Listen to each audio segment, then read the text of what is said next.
უნივერსიტეტის ძალიან მნიშვნელოვანი აკადემიური პერსონალის პროფესიული განვითარება და განსაკუთრებით მნიშვნელოვანი ახალ პროგრამებზე არსებული აკადემიური და მოწვეული პერსონალის განვითარება. სწორედ ეს იყო ჩვენი დღევანდელი ტრენინგის მიზანი, რომელიც ძალიან პროდუქტიულად ჩატარდა. ტრენინგი გაიმართა ძალიან საინტერესო ფორმატში.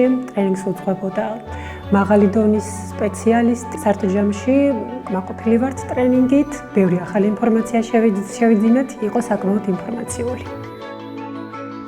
საქართველოს საერთაშორისო უნივერსიტეტის საზოგადოებრივი ჯანდაცვის სკოლას ემატება სტომატოლოგიის ინგლისურენოვანი ერთსაფეხურიანი პროგრამის მიმართულება, რომელიც სტუდენტებს მისცემს უმაღლესი დონის განათლებას.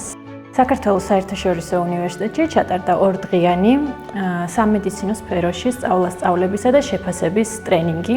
ტრენინგი იყო საკმაოდ დატვირთული, ინფორმატიული და რაც მთავარია პრაქტიკული, რაც ვფიქრობ აკადემიურ სფეროში მომუშავე ყველა პერსონალისთვის არის ძალიან მნიშვნელოვანი.